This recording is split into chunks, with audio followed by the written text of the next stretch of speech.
Lo dijo en la primera hora. 8:10 en la mañana. Me tomé el tiempo en la primera parte de este espacio, en el segmento de nuestra opinión, para explicarles los argumentos de la Fiscalía General del Estado para hablar de que se ha cometido un delito, una estructura de sobornos, del pago de coimas, de la recepción de sobornos en torno al caso Sinohidro.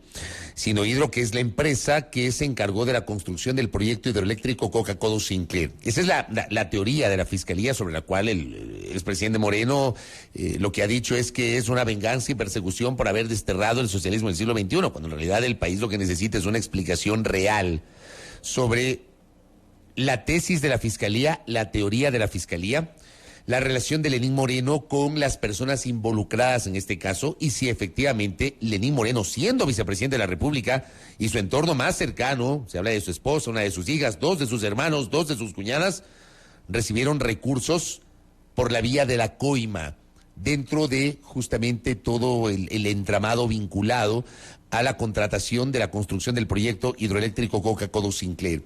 Pero acudamos a un especialista en la materia, una persona que sabe mejor que nosotros para explicarnos cómo funcionan estas estructuras. Le hemos invitado al jurista Juan Francisco Román. Él es abogado corporativo, magíster en Derecho Internacional de la Empresa, auditor, mediador, que está con nosotros acá en nuestra mesa de trabajo. Doctor, qué gusto, bienvenido, buen día. Muchas gracias, Fabricio, por invitarme. Gracias. A ver, expliquemos, como se dice popularmente, con maicitos, muy coloquialmente, cómo funcionan estas estructuras para el conocimiento de nuestro público, de nosotros que no manejamos estos temas legales y que son muy, muy complejos. A ver, el sistema empresarial y el sistema de contratación pública, más que todo hablando del caso de Sinohidro, tiene unos procesos específicos y esenciales de cumplimiento de documentos, de certificaciones, etc. En el caso de Sinohidro, estamos hablando de una empresa china, ¿no? Y lo que vemos China, que tiene unas lógicas distintas a la de otros países. Completamente distinta. Hasta el tipo de facturación, cómo se constituyen las empresas son muy distintas. ¿Okay? ¿Qué es lo que pasa aquí? Y es lo que usualmente pasa no solo en el sistema de contratación pública de estas estructuras de contratación de alto calado, sino en toda la estructura de contratación pública del Ecuador. La ley es perfecta para revisar tanto a las empresas como a quienes están detrás de las empresas. Y sobre la base de la contabilidad, de las finanzas, uno va dándole seguimiento al dinero. Y cuando el dinero público sale del Estado para contratar un proveedor, ya se activan todos los seguimientos de cumplimiento para pagar los impuestos, para cumplir anualmente, por ejemplo, en la superintendencia de compañías, quienes están detrás de estas empresas. Entonces, el problema no está en el sistema regulatorio, que es la empresa de por sí. La empresa es una estructura financiera para organizar intereses y llegar a un objetivo comercial y mercantil y finalmente repartir ganancias a los accionistas. Eso es una empresa, es un instrumento. ¿Cuándo se crea una empresa? ¿Cuándo se trae una empresa al Ecuador? Se activan 2 mecanismos de seguimiento y control. El administrativo legal, superintendencia de compañías, ¿qué pregunta? Señor, si usted quiere venir al Ecuador, tiene que decirme quién es el dueño final. Porque una empresa puede ser dueña de otra empresa, que puede ser dueña de otra empresa, pero esta normativa lo que permite es decir quién es la persona natural detrás de este entramado de empresas, justamente para saber que si la empresa hace algo, saber quién está detrás de eso. ¿Pero ese entramado de empresas es legal? Por supuesto. Que una empresa se dueña de otra empresa y esta a su vez de otra empresa es legal. Completamente legal, completamente legal. Siempre y cuando cumpla con los requisitos. Claro, se constituya adecuadamente, de acuerdo. ¿No? Es más, una empresa puede ser representante legal de otra empresa aquí en Ecuador, ¿no? Es una de las maravillas que tenemos en Ecuador respecto a este tema. Pero siempre hay una persona natural detrás de este tema. Y esto se reporta. Se reporta a dos entidades específicamente. A la Superintendencia de Compañías y al Servicio de Rentas Internas, que preguntan anualmente, señor, ¿su estructura es la misma del anterior año de las personas naturales detrás de las jurídicas? Y uno tiene que decir sí, juramentadamente ante notario, contra delito de perjurio, ¿no es cierto? Entonces, ¿qué es lo que pasa aquí? La estructura corporativa y de seguimiento es perfecta. ¿Dónde está el daño? ¿Dónde está la corrupción? Es antes de que estas licitaciones públicas salgan al portal y comience la revisión. ¿Por qué? Porque la persona, el lobista que quiere estos contratos enormes y habla directamente con estas personas que ahorita ya se ven involucradas y saltan de cómo hacen el entramado. ¿Por qué? Dicen, a ver, ¿qué es lo que tiene tu empresa que no tiene el resto del mercado? ¿Para qué? Para ponerlo en los términos de referencia de una licitación. Entonces, naturalmente, nadie va a participar más que tú porque tú eres específicamente el único que tienes estos temas. Entonces, ya cuando salta estos términos de referencia sucios, negociados, entonces no hay nadie que pueda decir el sistema no funcionó, sino que utilizan al sistema justamente para cumplir y también para darle y direccionar los contratos. Ahora, este contrato tiene un esquema muy típico de la corrupción corporativa a nivel global. Este contrato de Sinohydro. De Sinohydro. Es una estructura bastante típica. Es más, yo creería que ni siquiera se dieron el lujo de pensar bien la tontería que hicieron y la porquería que hicieron, ¿no? Porque ¿qué es lo que usualmente hacen? Contratan y sacan financieramente, y para eso, ojo, que necesitas un abogado muy especialista en estas cosas, un contador extremadamente bueno, y eso es, ojo, y llamado de atención también para el sector legal y para el sector contable a nivel Ecuador, porque esas estructuras son muy complejas de hacerlas. Entonces, ¿qué es lo que hacen? Reciben el dinero y comienzan a contratar con otras empresas servicios que les provean servicios, no bienes tangibles, sino servicios. Mire, señor, yo quiero un contrato de $50,000 para que usted me dé el servicio de imagen corporativa. O alguna consultoría. Alguna consultoría, que efectivamente y eficientemente, lo único que uno encontraría es un informe si va a investigar si efectivamente el servicio se dio. Se dio, claro. Porque no tiene nada de malo que se contrate una consultoría o que se contrate un servicio de imagen corporativa, es normal. Por supuesto. Pero las imágenes corporativas y estos servicios, ¿dónde están? ¿Dónde están? Claro. En Panamá. ¿Y por qué Panamá? Porque Panamá permite que hayan accionistas que no revelen hasta la última persona, ¿ya? Y también permite que no solo hayan paraísos fiscales que sean accionistas de otros paraísos fiscales, sino que estos paraísos fiscales estén, por ejemplo, en lugares como Seychelles, donde no existe convenio para informar quién es el que está detrás de la empresa, ¿no? Entonces, de por sí, el paraíso fiscal lo único que hace en algunos, por ejemplo, Panamá, en algunos países como Panamá, es, mire, yo tengo un régimen impositivo mucho más bajo. Yo tengo el IVA al 7% en Panamá, por ejemplo, ¿ya? Entonces, acá lo que dicen es tu tarifa va a subir el doble porque estás pagando menos impuestos allá, ¿ya? Eso no hay problema. El problema es cuando no tenemos convenio para enviar información justamente para evitar estas contrataciones.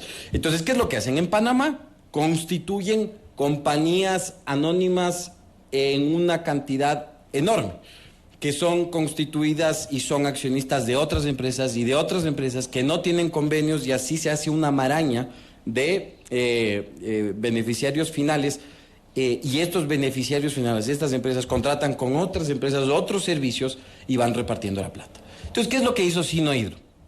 Según la teoría de la Fiscalía y según lo que usualmente se hace en estos esquemas, dice, mira, ¿cuánto me vas a contratar en Ecuador? En $1,600. Ok. Yo tengo un 30% de reajuste de precios al segundo año, por ejemplo. Ponme en el contrato, según la ley de contratación pública, yo puedo reajustar hasta un 30%. $1,600 millones. Exactamente. Y de esos 1.600 millones, de ese reajuste del 30%, ¿qué es lo que dice el contador? Este 30% vamos a mandarlo a pagar estos servicios. Estos servicios son las coimas. Entonces disfrazan... las coimas disfrazadas como servicios. Por supuesto. Esa es la teoría de la Fiscalía. Exacto, y pagan impuestos. Pagan impuestos, están constituidas legalmente y etcétera. Entonces, pero ¿quiénes están detrás? ¿Quiénes reciben finalmente este dinero? Entonces dice, mira, esta factura de $50,000 compró un cuadro. ¿Dónde fue el cuadro? Lo ubicamos en el cuarto de la hija del señor vicepresidente. O sea, ya comienza a terminar, o sea, la coima ya comienza a volverse un enriquecimiento injusto e injustificado ante las personas que evidentemente tienen el círculo mucho más cercano del decision maker, de la persona que toma la decisión en el país para direccionar y decir Él puede. Un vicepresidente tiene todo la potestad y el poder. El poder político. De alzar el teléfono y decir, oye, esos son mis tres proveedores. Cualquiera de los tres contrata, juega con ellos, juega con el sistema, juega con los términos de referencia. No sé cómo lo hagas. Y negocia el 4, negocia el 3, negocia el 4% de $1.000 millones.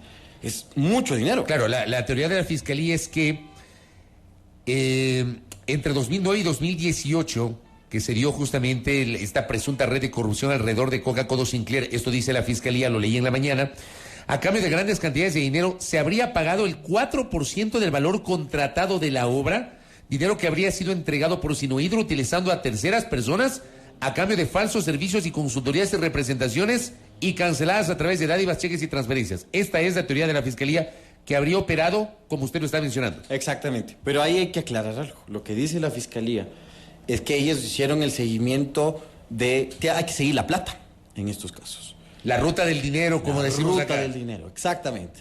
Entonces la ruta del dinero de este 4% jamás topó Ecuador, porque lo mandan de China a esta empresa Sicora, creo que es Sicosa. Recorsa. En Panamá, que es una empresa ecuatoriana que se abre una sucursal en Panamá. Y una cuenta del Banco del Pichinche en Panamá. Entonces, bancarizando la plata, se supone que si está bancarizada está limpia porque yo cumplo con todos los requisitos bancarios. ¿No? O sea, no hay lavado ahí. No, según no hay lavado. Claro, ¿no? Claro. No Bajo esa teoría no hay lavado. No estoy lavando. ¿Por qué? Porque estoy pagando impuestos y esto es una teoría también del Servicio de Rentas Internas que también dice lo mismo. Dice, mira, yo no soy fiscalía. Con que a mí me paguen los impuestos y yo vea que estos impuestos vienen de un servicio que no se dio, yo cobro el impuesto y le informo a la Fiscalía. Fiscalía es quien se encarga del tema penal, ¿ya? Entonces, ¿qué es lo que hace? Sinohydro, desde China, manda la plata a Panamá. Y en Panamá se comienza a repartir las facturas y los servicios. Las facturas y los servicios. Tan es así que dentro del caso que estaba leyendo, dentro del caso, le pagan $2.5 millones a un guardia por servicios laborales. 2,5 millones en guardia. 2,5 millones, creo que es un guardia, un asistente. Entonces comienzan a utilizar el derecho laboral, comienzan a utilizar el derecho civil, contractual, comienzan a firmar contratos. Entonces cuando alguien les viene a investigar y dice, a ver un ratito, yo tengo aquí el contrato, ¿ya? Y el servicio estuvo dado, y aquí está la factura y yo pagué los impuestos, y este señor tenía el derecho. Entonces llega un punto de que la Fiscalía lo que tiene es que indagar sobre la certeza de los documentos y la certeza de los contratos. Es ridículo pagarle una liquidación de $2.5 millones a un asistente.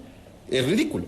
Entonces, sobre la base de eso y siguiendo todo el camino de la plata, ahí es donde llegan a determinar que las matemáticas son perfectas y las finanzas son perfectas. Tarde o temprano esos $4 millones tenían que ser reportados, tenían que ser auditados.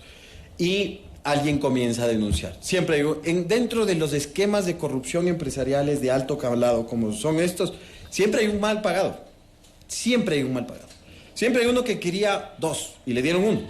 Siempre hay uno que le dieron 1 centavo menos o le dieron al otro 1 centavo más. Y se resiente. Y él es el que coge el teléfono y dice, no, porque son tan grandes estas cosas que alguien denuncia y comienza la investigación. ¿Ok?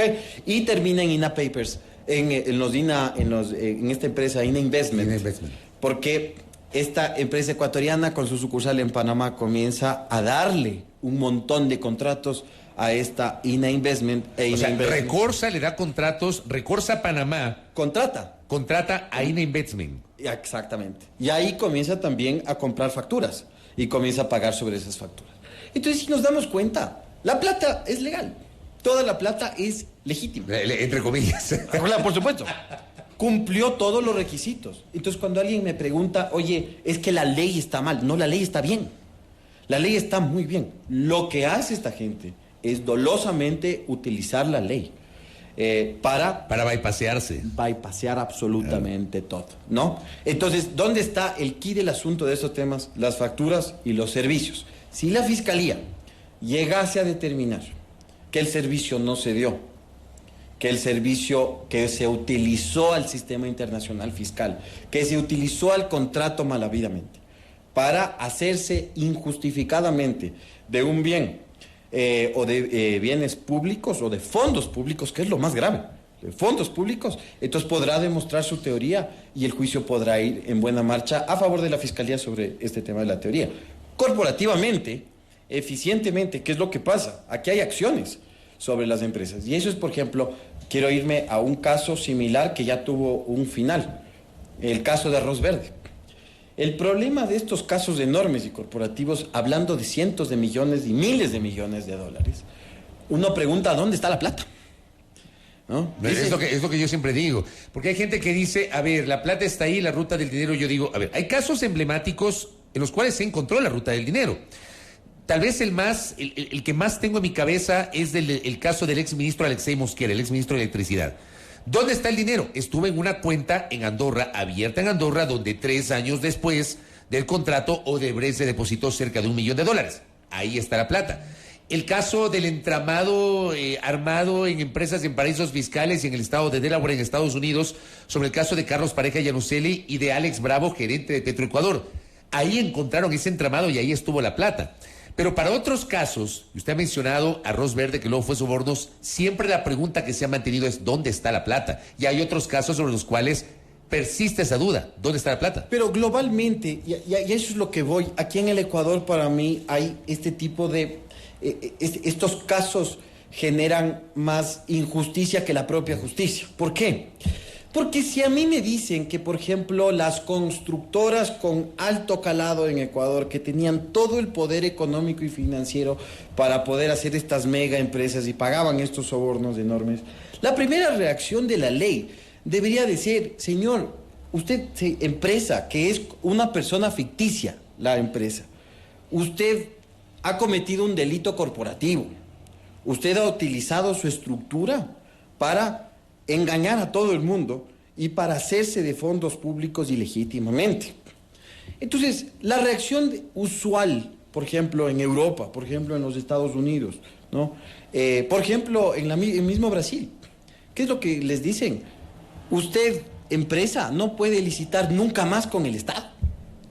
Es más, porque a usted le hemos dado esta cantidad de dinero y usted ha utilizado la empresa de una forma ilegítima para hacerse de estos contratos, entonces usted tiene que devolver no solo lo que se supone que me afectó, sino toda la plata del Estado.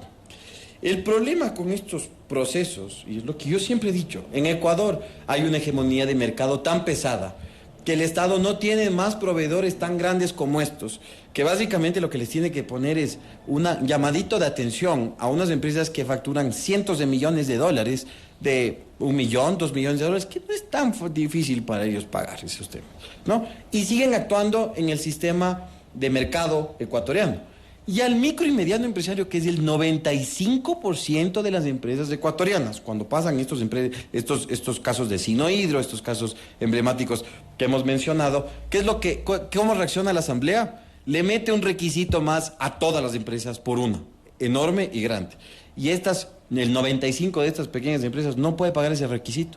Entonces terminan dañándole al 95% de empresas por el irresponsable que fue una empresa que utilizó dolosamente a la estructura para hacer daño a la sociedad y también para engañar a la ley. Ahorita vemos que para estas estructuras se utiliza la ley, no es que se la burla, se la utiliza ilegítimamente para justificar estos fondos y el dinero, todo termina siendo, entre comillas, legítimo. Legal, tal vez. Claro. Ya, más que legítimo, que creo que es la discusión, pero me encantó esa reflexión de Juan Francisco. A ver, acá también se dice, la Fiscalía, que Recorsa, compañía anónima, SEA, cambió el objeto social de la compañía para contratar servicios de representación, asesoría y consultorías para la empresa Sinohidro. Expliquemos esta parte. ¿Es tan fácil que una empresa pueda cambiar su objeto social?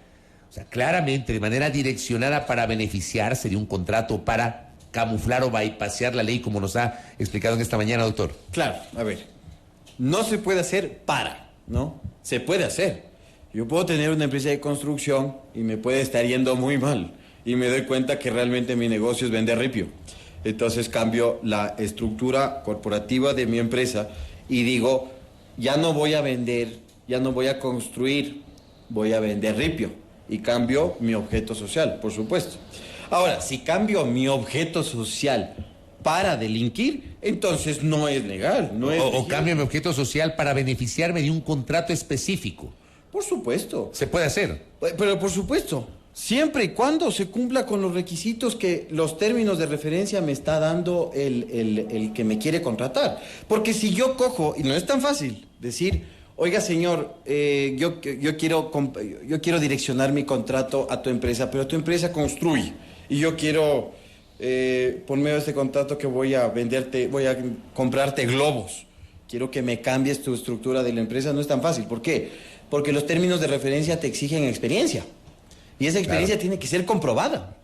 Entonces, si yo el día de mañana cambio mi objeto social, no es que inmediatamente el servicio de renta, el CERCOP me llama y me dice, cambió su objeto social. Ya le doy 4 contratos. No. El problema es que Recorsa aquí cambió su objeto social para facturar afuera. Ellos no se metieron al sistema de contratación pública. Sinohidro le pagó a Recorsa allá. Entonces, ¿cómo le justificaba al servicio de rentas internas? Donde no tiene jurisdicción.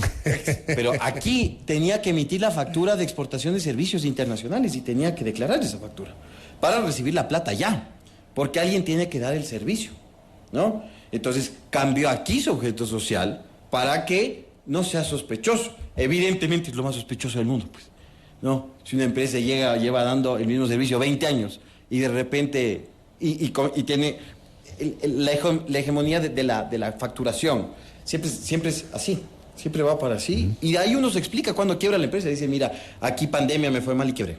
¿Ya? Entonces, explicó. Pero si de repente una empresa comienza a facturar 5 y de repente facturó 40 millones de dólares. ¿De dónde? ¡Brum! Se te aparecen un montón de requisitos y auditorías. Lo que yo me pregunto y en lo que aquí se ve es que la ley está bien, pero ¿quién maneja la ley? Que es el sistema. Autoridades, Servicio de Rentas Internas, Superintendencia de Compañías, UAFE, etcétera. O no funcionan o simplemente se hacen de la vista gorda para ciertas cosas, ¿no? Porque yo, en el ejercicio profesional, he visto que a los emprendedores, a los señores de la Superintendencia de Compañías, se les dice, oiga, quiero subir el capital en $5,000. Es un papeleo enorme. Y yo veo que aquí, 4 o 5 días, salen las cosas, ¿no? Entonces, es un entramado corporativo que utiliza a sistemas endebles como el nuestro, donde tenemos la ley, pero no tenemos personas que no la ejecutan o no la ejercen, o la ejercen para quien les conviene ejercer. Acá me están preguntando, y le agradezco a nuestro oyente, a Miguel Arregui, que dice, una pregunta, dice, en Arroz Verde o Sobornos, 2012-2016, cayeron los menos importantes, pero no hubo una empresa sancionada ni prohibida de seguir contratando. Es decir, cayeron los más visibles y nunca los beneficiados, dice el oyente. Estoy completamente de acuerdo. Fue así. Por supuesto. ¿Dónde fue la sentencia de Arroz Verde? Es, para mí, es un papel donde dice, gané un juicio. Pero no es lo mismo ganar un juicio gastando $100 millones para recuperar uno, ¿no? Porque ahí, eficientemente, o sea, legalmente ganaste el juicio. Monetariamente perdiste todo, ¿no? Entonces, ¿a quién se le siguió? A los administradores, a los representantes legales, ¿ya? ¿Por qué? Porque la teoría es, antes se decía que la empresa no puede llevársele a la cárcel. A la persona jurídica no le puedes llevar a la cárcel. No hay cómo llevar a la cárcel porque no existe. Pero sí a sus administradores. Pero se iban en contra de los administradores, por eso se llaman representantes legales, la persona natural detrás de la ficción jurídica. Entonces le dijeron, mire, cárcel para el representante legal y a la empresa múltele con... no me acuerdo los valores, pero eran valores irrisorios. La pregunta es, esa no debería ser la sanción. La sanción debería ser quitarlo del mercado a estas empresas que han utilizado el sistema. Yo estoy completamente de acuerdo con el comentario. Debió seguirse, sino que la ley no preveía ese tipo de sanciones. Por ejemplo, a nivel Estados Unidos o a nivel Unión Europea, una empresa es encontrada y sancionada. Primero, no puede contratar con el Estado.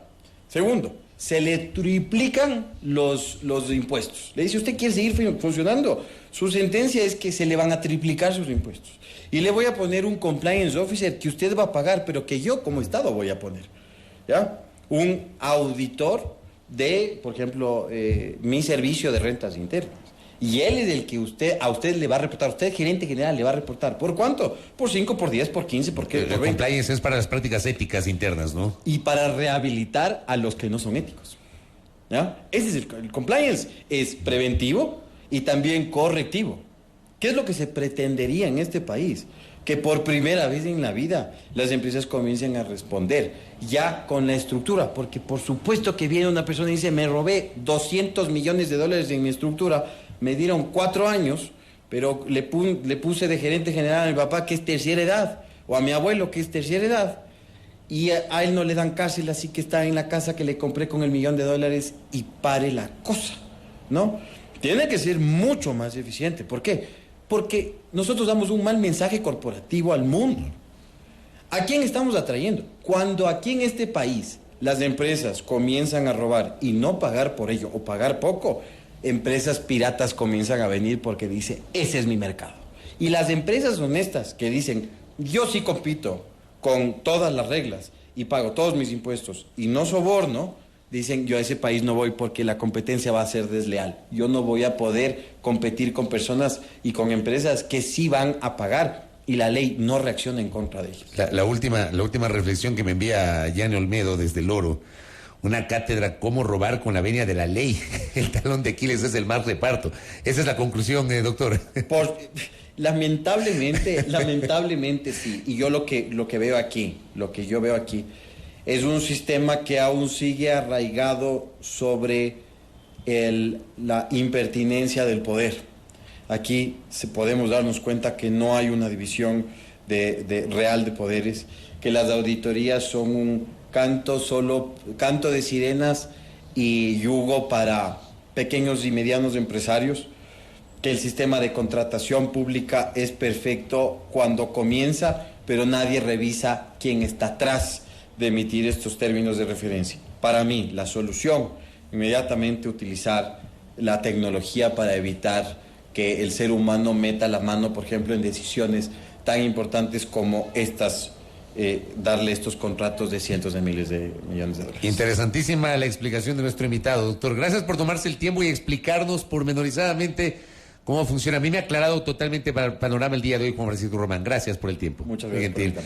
A las 8:37 le agradecemos a nuestro invitado, el jurista especialista en materia corporativa, Juan Francisco Román, aquí en A Primera Hora, explicándonos con maicitos el caso Sinohydro, llamado antes INA Papers. Primera Plana. Todas las noticias, todas las voces.